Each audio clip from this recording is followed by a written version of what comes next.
finally got to speak to my mama's lawyer, who's very nice and who reassured me and my mom that if a stranger is appointed my mom's conservator, that stranger has no power.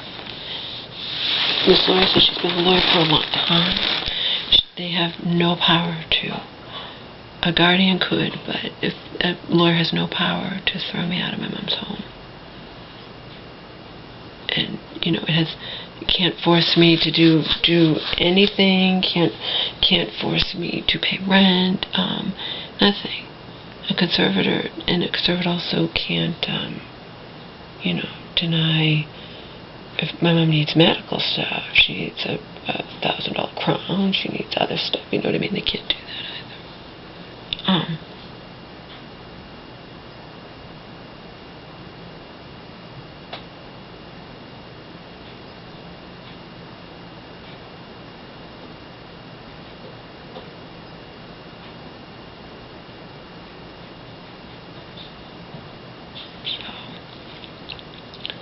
The lawyer reassured me what Auntie had already thought, but wasn't sure about.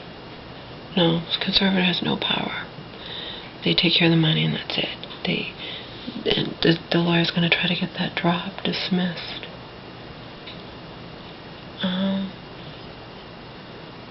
Hopefully she'll succeed, but again, I can deal with, it will suck, but it could have been a hell of a lot worse. You know what I mean? It will suck. Just like it sucked Donald shoving me backwards down that hill. It caused me, trauma that I'm not,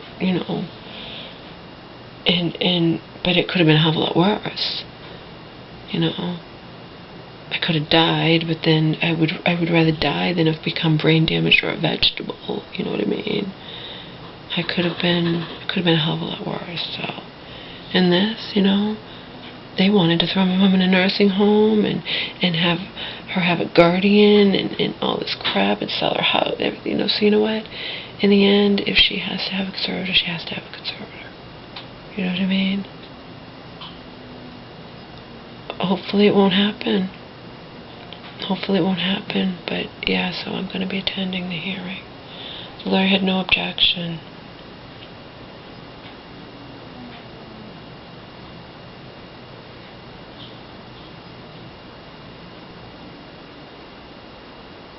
And I told her, I was like, it's not like I'm not even going to speak. She's like, well, the judge wants to talk to you.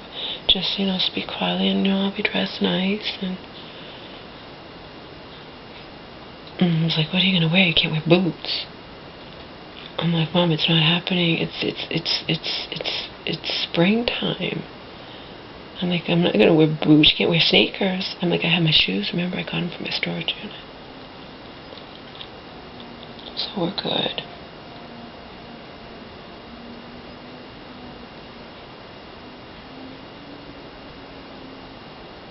We are good.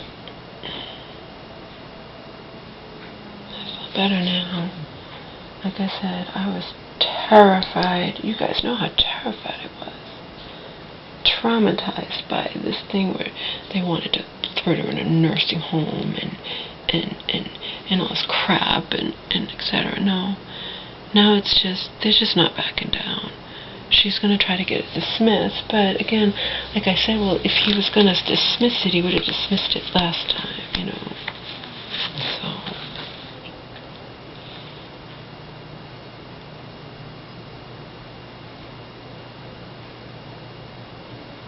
And he didn't, so I don't know what's going to happen.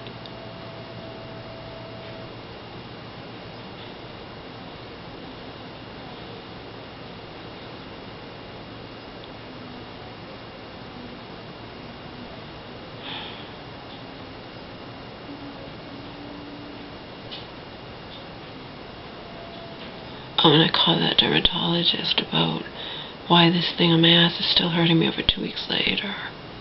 And I even said, when my mom, this was over 20 years ago, when my mom was was mentally very, very sick, she took a knife to a huge mole on her nose, okay? Took a knife and sliced off that mole because she didn't like the looks of the mole, okay? And that thing on her nose healed better with with a knife slicing it off than this thing on my ass is healing. It's all red, it's whatever, and I found that piece of paper. The thing is, I can't see anything on my ass, okay?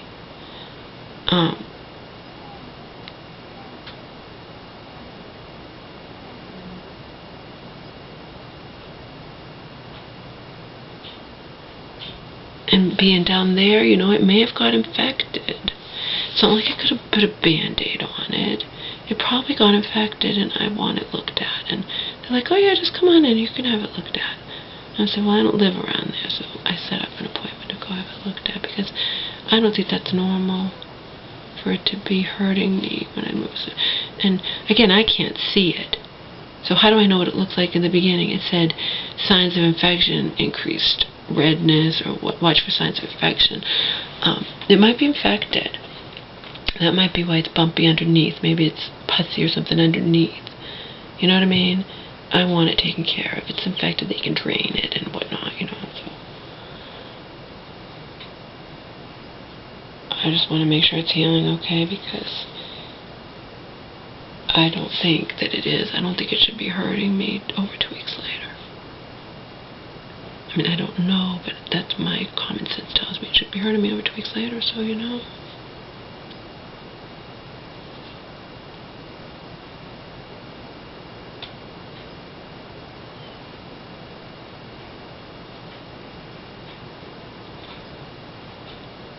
Someone came to the door to deliver something to me while I was talking to the lawyer. My mom was afraid to sign for the thing because it wasn't to her.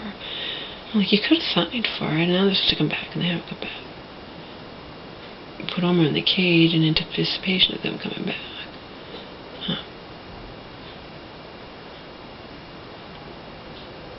It figures I'm finally talking to my mom's lawyer. I'm glad my mom didn't interrupt me, because I'm finally talking to my mom's lawyer, and that was more important than me getting this thing at the door.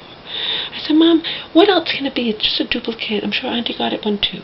It's a duplicate of what you just got served yesterday or the day before, whenever she got served, right? It's just a duplicate. It's just they have to send it to me and Auntie and Mom, that's all it is. What else can it possibly be, I know that's what it's got to be.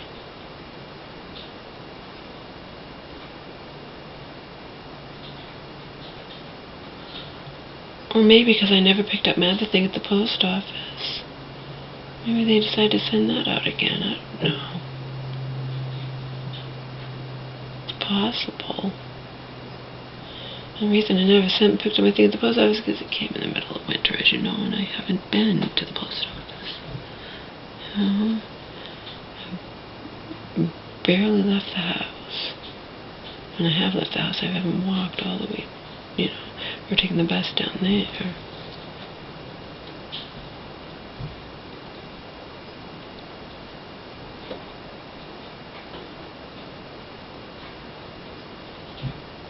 At least I finally got to talk to my mom's lawyer. Thank God. I told her I'm glad I finally got to talk to you. I just wanted she asked to talk to me because my mom she knows probably that I wrote that down for my mom, wanting to know if, my mom wants to know if what's going to happen in court, and if a conservator or stranger is appointed, does that person have the power to throw me out? And this lawyer said, no way, Laura. I want to reassure you that nobody but your mother, as long as your mom has permission that nobody can throw you out.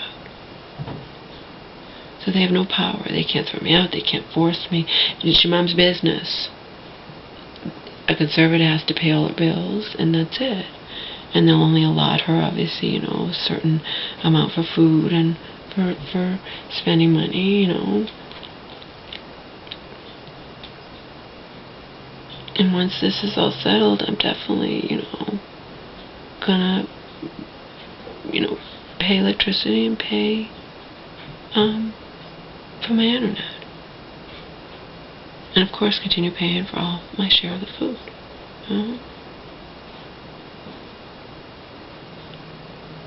So I won't be costing my mom one penny.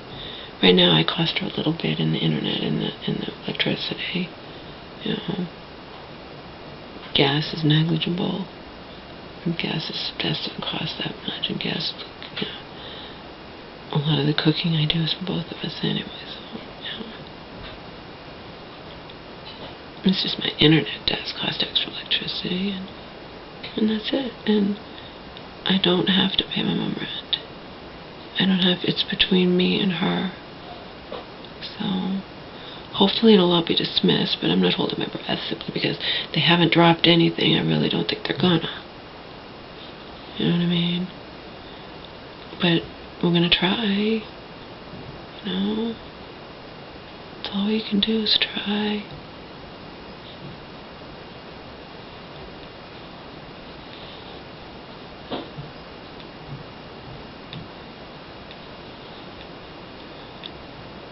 All we can do is try.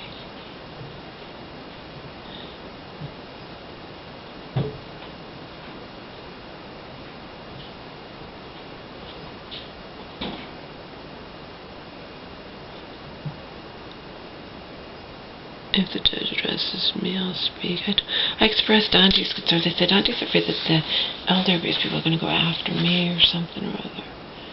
And I was always like, you know, this really doesn't involve you. I'm like, I know. It's not like I have half of a huge settlement with my mom. You know? And they're trying, and the lawyer said, yeah, they're after that other half of the money and whatnot. That your mom wasn't capable of agreeing to split it. And actually, she was.